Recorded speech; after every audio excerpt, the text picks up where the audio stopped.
Dr. Manmohan Singh.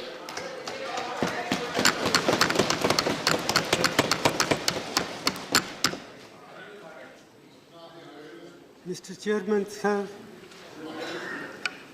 I rise to highlight some of the problems that have arisen after the decision to demonetize 500 rupees and 1000 rupee currency note. Prime Minister has been arguing that this is the way to curb black money, to prevent growth of forfeited currency note, and also to help in control of terrorist finance activities. I do not disagree with these objectives, but what I do want to point out is that in the process of demonetization, monumental mismanagement has been undertaken about which today there is no two opinions in the country as a whole. Even those who say that this measure will do harm or will cause distress in the short run, but be in the interest of the country in the long run.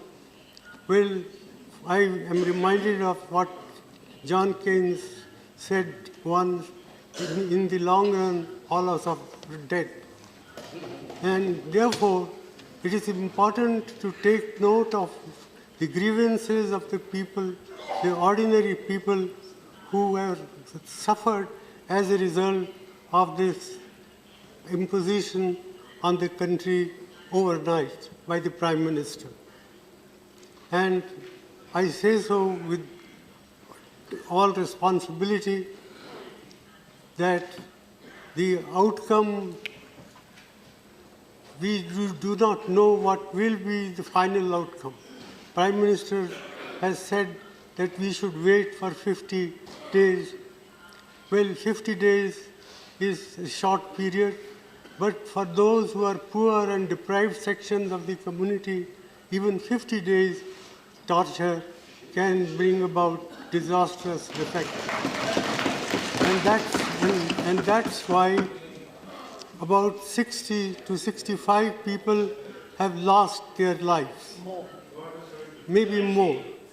And what is more is, what has been done can weaken and erode our people's confidence in the currency system and in the banking system.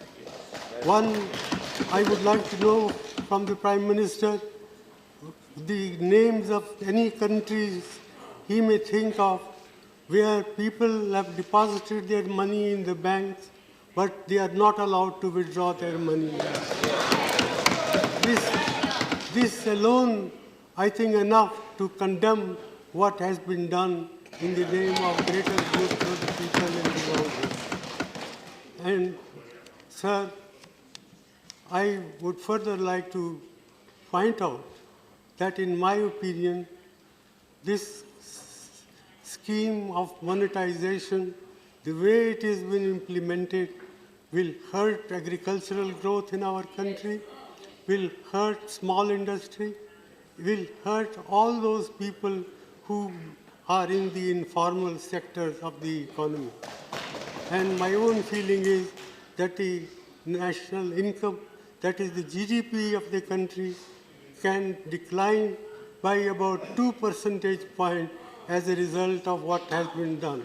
This is an underestimate, not an overestimate. Therefore, I feel that the Prime Minister must come with some constructive proposal how we can implement the scheme and at the same time prevent this distress that has been caused to the common people. It is no good that every day the banking system comes with modification of the rules, the conditions under which people can withdraw money. That reflects very poorly on the Prime Minister's office, on the Finance Minister's office, and on the Reserve Bank of India. I am very sorry that the Reserve Bank of India has been exposed to this sort of criticism, which I think is fully justified. I therefore not like to say much more than this. I urge upon the Prime Minister to find practical, pragmatic ways and means to relieve the distress of the people who happen to be a great majority of our people. After all, 90% of our people work in the informal sector. 55% of our workers in agriculture are feeling distress. The cooperative banking system, which serves large number of people in the rural areas, is non-functional. It has been prevented from handling cash. So, in all these measures convince me that the way the scheme has been implemented, it's a monumental management failure, and in fact, it is a case of organized loot and legalized plunder of the government.